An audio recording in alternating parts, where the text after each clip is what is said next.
किया को ऐसे ही फीचर देने में किंग नहीं कहा जाता। सामने सिरोस का बेस वेरिएंट है, 9 लाख रुपए इस गाड़ी का एक शोरूम प्राइस आया है और यहां आपको फीचर्स की कोई कमी नहीं लगने वाली। बड़ा टच स्क्रीन इंफोटेनमेंट सिस्टम मिलेगा आपको, रेयर में कैमरा वो मिलता है, फ्रंट में सेंसर मिलते हैं, पीछे मिलते हैं, प्रोजेक्टर में हाइलोजन हेडलैम्प्स मिलते हैं। मतलब बेसिक सारे फीचर्स आपको यहां पर मिल जाते हैं। तो बेस वेरिएंट की डिटेल से बात करने वाले हैं। सही मामले में अगर आप देखेंगे ना तो ये गाड़ी बेस वेरिएंट का बाप साबित होती है। रीजन बहुत सारे हैं। पहला तो ये कि कैबिन आपको एकदम प्रीमियम फील देता है। दूसरा ये फीचर की कोई कमी नहीं करी गई। तीसरा ये सेफ्टी फीचर के साथ भी कॉम्प्रोमाइज नहीं किया गया। मोर देन 16 फीचर्स ऐसे हैं जो आपको इस बेस वेरिएंट में भी स्टैंडर्ड मिलते हैं, including chair bag, ABS, EBD, सब कुछ मिलेगा। एक एक करके बात करते हैं। सबसे पहली चीज गाड़ी का फ्रंट फेशिया, वो डेफिनेटली सुंदर यहां पर आपको लगता है। नीचे अगर आप चेकआउट करेंगे तो सिल्वर स्किट आती है और यहां प्रॉपर 4 पॉइंट्स पार्किंग सेंसर के फ्रंट में आपको मिलते हैं। प्रोजेक्टर में हाइलोजन हेडलैम्प आपको मिलेगा लो बीम के लिए, रिफ्लेक्टर में हाइलोजन हाई बीम के लिए, नॉर्मल टर्न सिग्नल। डीआरएल्स नहीं आते, ये सिर्फ फिनिशिंग इस तरीके से की गई है कि आपको फील देता है कि इस गाड़ी में आपको डीआरएल्स मिलते हैं। सामने किया का लोगो है और ये जो आप पोर्शन देख रहे हैं ना, ये हुड वाली जो गार्निश है ये रफ ब्लैक फिनिश के साथ आती है, इसमें ग्लॉसी नहीं की गई। इससे ऊपर जो एक वेरिएंट आता है उसमें भी आपको ग्लॉसी नहीं मिलती, वहां भी नॉर्मल मिलने वाली है। साइड में आप आएंगे तो 15 इंचेस के स्टील व्हील मिलते हैं इस तरह के ब्लैक कलर के व्हील कवर्स के साथ। क्लाइडिंग्स वगैरह सटल फील होती हैं और यहां फेंडर के ऊपर टर्न सिग्नल मिलेगा। ओआरवीएम्स के ऊपर नहीं आते, ओआरवीएम्स बॉडी कलर है और आप इन ओआरवीएम्स को इलेक्ट्रिकली एडजस्ट कर सकते हैं। फोल्ड मैनुअली आपको हाथ से करने पड़ेंगे। रूफ रिल्स नहीं आती, सनरूफ नहीं आता, लेकिन शार्क फिन एंटीना जरूर मिलता है। नीचे क्लाइडिंग्स वगैरह के ऊपर इस तरीके से सिल्वर इंसर्ट्स जो है वो आपको जरूर विजिबल होते हैं और विंडो ग्लास एरिया काफी सटल है तो गाड़ी डेफिनेटली अच्छी लगती है। और हाँ, जो आजकल लोगों ने इसे कोट करना शुरू कर दिया ना मिनी डिफेंडर, उसका रीजन है ये साइड प्रोफाइल। थोड़ा साइड में जब आप देखते हैं तो गाड़ी आपको हल्का फुल्का वैसी फील देती है, लेकिन कहीं डिफेंडर समझ के इसे लेके कहीं उतर मत जाना, बाहर निकलोगे यानी गारंटी नहीं मिलेगी। चलिए फिलहाल अगर आप पीछे स्विच होते हैं तो यहाँ चेकआउट करो जरा। सबसे पहली चीज, वाइपर वॉशर डिफॉगर्स ऐसे फीचर्स नहीं दिए गए। किया का लोगो जरूर है, सिरोस मेंशन किया गया। टीजीडीआई जो इसका 1 लीटर का टर्बोचार्ज पेट्रोल है उसकी बैजिंग। कैमरा यहाँ आप चेकआउट कर लो, क्वालिटी अभी मैं आपको इंटीरियर में चेकआउट कराता हूं। प्रॉपर 4 पॉइंट्स जो है वो आपको मिलते हैं। इधर आपको जो है इस तरीके से टर्न सिग्नल, स्टॉप लैंप और ये अगेन आपको रिफ्लेक्टर मिलेगा। एलईडी जो इसके लैंप्स हैं वो भी नहीं आते। ये भी जो आप पोर्शन चेकआउट कर रहे हैं ये रिफ्लेक्टर के तौर पर ही फंक्शन करने वाला है। बूट स्पेस चेकआउट करा देता हूं। यहां अगर आप चेकआउट करोगे ना तो देखो, सबसे पहली चीज यहां पर आपको जो है पार्सल ट्रे नहीं मिलती। दूसरा, ये जो सीट आप चेकआउट कर रहे हैं ये सीट पूरी आपकी बेंच फोल्डिंग के साथ है। मतलब अगर आप इसे फोल्ड करना चाहते हैं तो कोई 60-40 वाला ऑप्शन नहीं दिया गया। इस तरीके से आपकी पूरी सीट जो है वो यहां से फोल्ड होगी, यानी बेंच फोल्डिंग है। उसके बाद यहां आपको safety triangle, first aid kit वो मिल जाती है।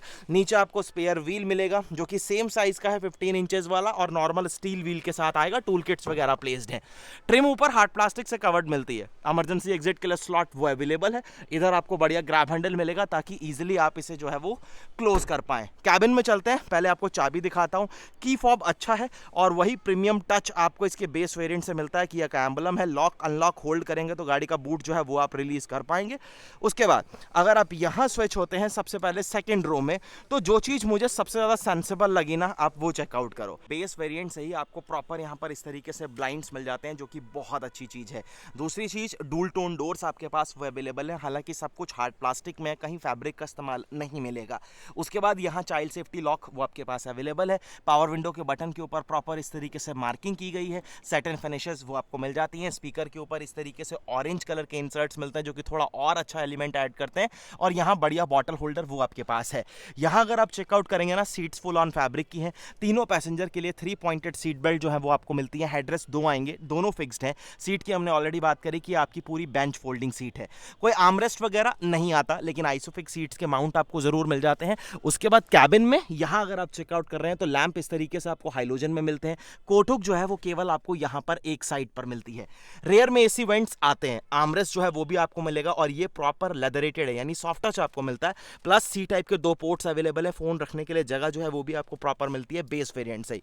तो मैंने इसीलिए बोला ना कि यार ये जो वेरिएंट है आपको कहीं से ऐसी फील नहीं देता। स्पेशली जब आप आगे आते हैं ना, यहां चेकआउट करो, मतलब आपको किसी भी एंगल से नहीं लगेगा कि आप गाड़ी का बेस वेरिएंट ले रहे हैं। सबसे पहली चीज, एक बार जरा इग्निशन लगाता हूं फिर आप देखना जरा। 12.3 इंचेस का इंस्ट्रूमेंट क्लस्टर, 12.3 इंचेस का infotainment system, wireless Android auto, Apple CarPlay आप इसके बेस वेरिएंट से ही कनेक्ट कर पाते हैं। 4 स्पीकर का सेटअप आपको मिलता है। डूल डी-कट स्टीयरिंग व्हील 2 स्पोक का, जो कि बहुत स्टाइलिश लगता है, वो आपके पास अवेलेबल है। तो सारी चीज़ आपको एक्चुअली बेस वेरिएंट से दी गई हैं, इसी वजह से ये वैल्यू फॉर मनी वेरिएंट भी बनता है। फिलहाल पहले अगर आप डोर चेकआउट करें तो चारों पावर विंडो, सेफ्टी लॉक, गाड़ी को मैनुअली लॉक अनलॉक कर सकते हैं। ओआरवीएम को आप इलेक्ट्रिकली एडजस्ट कर पाएंगे, फोल्ड मैनुअली करना पड़ेगा। सैटिन फिनिशेस अवेलेबल हैं डूल टोन के साथ, यहां भी कोई सॉफ्ट टच नहीं, सब कुछ हार्ड प्लास्टिक में आता है। अगेन स्पीकर की प्लेसमेंट है, यहां एक छोटी एक बड़ी बॉटल आ जाएगी और अम्ब्रेला होल्डर प्रॉपर जो है वो आपके पास मिल जाता है।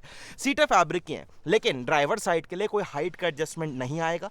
इससे जो ठीक एक ऊपर का वेरिएंट है उसमें आपको हाइट का एडजस्टमेंट मिल जाता है और एक छोटा सनरूफ भी आपको उसमें मिलता है। यहां पर कोई सनरूफ आप चेकआउट कर सकते हैं, कोई सनरूफ आपके पास यहां पर अवेलेबल नहीं है। उसके बाद यहां इलेक्ट्रॉनिक स्टेबिलिटी कंट्रोल के लिए और यहां 3 लेवल की हेडलाइट लेवलिंग, पैडल चेकआउट करो, अच्छी स्पेस आपको यहां पर मिलती है, प्रॉपर फुटरेस्ट जो है वो भी आपको मिल जाता है।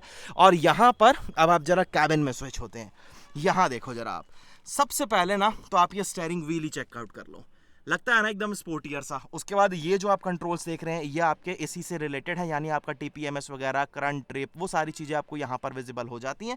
यहाँ पर आपको मोड्स वगैरह सेलेक्ट करना है तो यानी आपके टेलीफोनिक कंट्रोल्स और मल्टीमीडिया कंट्रोल्स मिलते हैं, जो कि आपके टच स्क्रीन इंफोटेनमेंट सिस्टम से रिलेटेड रहेंगे। स्टेयरिंग में अगर आप एडजस्टमेंट चेक करेंगे ना तो टिल्ट आपको मिलता है, टेलीस्कोपिक तो किसी वेरिएंट में नहीं आता। और इधर जो है वो आपको इस तरीके से वाइपर के स्टॉक्स मिलेंगे। इधर आपको हेडलैम्प के ऑटोमेटिक हेडलैम्प्स आपको बेस वेरिएंट से मिलते हैं, जो कि एक अगेन अच्छा टच है। उसके बाद जिस तरीके की फिट एंड फिनिश है, जैसी प्लास्टिक की क्वालिटी है, जो मटेरियल यूज किया है, वो भाई साहब एक रेस लगता है आपको, मतलब एकदम प्रीमियम फील जो है ना वो आपको 100% डिलीवर करता है। अब इसी से रिलेटेड यहाँ आपको मल्टीमीडिया के शॉर्टकट कंट्रोल जो है ना इंफोटेनमेंट सिस्टम के, वो मिलते हैं। फिजिकल बटन्स बढ़िया काम करते हैं, कोई ऐसा रिस्पॉन्स नहीं है, इसका भी टच रिस्पॉन्स वगैरह एकदम बढ़िया। क्लाइमेट कंट्रोल का सेटअप मैनुअल आएगा, ऑटोमेटिक नहीं दिया गया, ना कोई मैक्स एसी का फीचर आता है, लेकिन 12V का सॉकेट वो आपके पास अवेलेबल है। एक USB-C टाइप का पोर्ट आपके पास अवेलेबल है, इधर भी एक C टाइप पोर्ट है, जहां आप सेलेक्ट कर सकते हैं कि आपको सिर्फ अपना फोन जो है वो चार्ज करना है या फिर उसको अपने USB के साथ साथ चार्ज करना है, वो आपकी चॉइस है। उसके बाद यहाँ आपके पास बढ़िया स्पेस, फ्रंट के सेंसर जो है वो आप यहाँ से बंद कर सकते हैं। कैमरा की क्वालिटी आप चेकआउट कर लीजिए, अच्छी क्वालिटी जिसे आप कहेंगे ना वो एग्जैक्टली आपको यहाँ पर डेफिनेटली मिलती है, कोई डाउट नहीं है। उसके बाद यहाँ गियर नॉब अगर आप चेकआउट करेंगे, 6 स्पीड मैनुअल ट्रांसमिशन, यहाँ नीचे बढ़िया लेदर का इस्तेमाल किया गया, यहाँ बढ़िया कप होल्डर्स आपको मिलते हैं, पार्किंग ब्रेक सैटिन फिनिश के साथ, आर्मरेस्ट जिसकी हमने ऑलरेडी बात करी, स्लाइड नहीं होता लेकिन ठीक ठाक स्टोरेज जो है वो आपको जरूर यहाँ पर देता है। ग्लोव बॉक्स में भी चेकआउट करेंगे तो कोई लाइट या कूल्ड तो नहीं है, लेकिन जगह काफी ठीक मिलती है, तो उससे रिलेटेड भी कोई इशू नहीं। और यहाँ manually adjustable day and night IRVM, sunglass holder, और इधर अगर आप चेकआउट कर रहे हैं तो लैंप आपको यहाँ पर जो मिलते हैं वो हाइलोजन में दिए गए, यहाँ LED लैंप्स का इस्तेमाल नहीं किया गया। दूसरा, वाइजर की क्वालिटी अच्छी है, वैनिटी मिरर वगैरह यहाँ पर आपको नहीं दिया गया, लेकिन इसकी क्वालिटी, इसका साइज वो अच्छा है। रूफ टॉप के ऊपर फोल्डेबल ग्रैब हैंडल्स वो आपको जरूर मिल जाते हैं। और इधर अगर आप चेकआउट करेंगे तो अगेन ड्राइवर साइड के लिए भी एक प्लेन वाइजर जो है वो आपके पास यहाँ पर अवेलेबल है। चलिए यहाँ से जरा हुड जो है अब वो खोल देते हैं और अब चलते हैं जरा हम बाहर और बात करते हैं इसके इस 1 लीटर के इंजन के बारे में। 1 लीटर टर्बोचार्ज 3 सिलेंडर जिसे किया कहता है TGDI, वो इंजन आपको यहाँ पर मिल जाता है, आप चेकआउट कर सकते हैं। पावर फिगर्स की बात करूँ तो लगभग 118 bhp के पावर और 172 न्यूटन मीटर ऑफ टॉर्क ये आपके लिए डिलीवर करता है। कवरिंग्स वगैरह ठीक है, फिलहाल ऊपर कोई इंसुलेशन नहीं दी गई, अंडर बॉडी में कवरिंग आपको मिल जाती है जो कि ठीक ऑफर कर दी गई। अब यहाँ से जरा आप चेकआउट करो जरा किया सेरोस का बेस वेरिएंट HDK।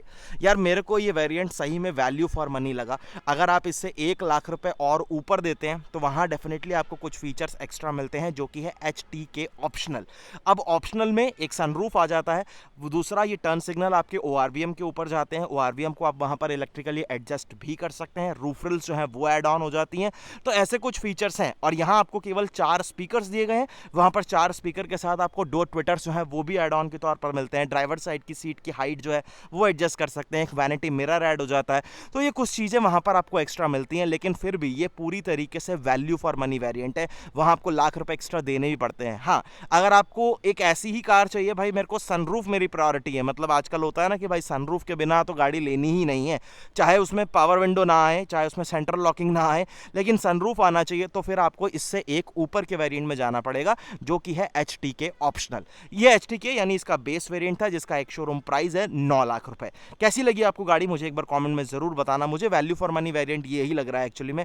और इसके 3 वेरिएंट ही ज़्यादा बिकेंगे। एक ही जो बेस आप देख रहे हैं, एक बेस से ऊपर जो HTK ऑप्शनल आएगा, फिर एक उससे ऊपर जो HTK प्लस आएगा, क्योंकि उसके बाद फिर प्राइस का डिफरेंस बहुत ज़्यादा हो जाता है। क्योंकि टॉप वेरिएंट तक अगर आप जाते हैं तो 17,80,000 रुपये तक आपको देने पड़ते हैं डीजल, जहाँ पर अडास आएगा ऑटोमेटिक के साथ। तो उस हिसाब से फिर लगता है कि यार इतने जब पैसे देने हैं तो कुछ और बड़ी गाड़ी देख लेते हैं। लेकिन ये अगर आपको एक कॉम्पैक्ट सी कार चाहिए सिटी ड्राइविंग वगैरह के हिसाब से, जो आपको फीचर्स अच्छे दे, सेफ्टी अच्छे दे, और आपको कुछ ज़्यादा कुछ कराना ही ना पड़े, मतलब ये पूरी तरीके से फीचर लोडेड है, कुछ कराने की ज़रूरत नहीं, तो ये गुड टू गो ऑप्शन है। बाकी वीडियो अच्छा लगा तो लाइक शेयर सब्सक्राइब जरूर करना। बहुत जल्द आपसे फिर मुलाकात होगी एक नई वीडियो के साथ। धन्यवाद।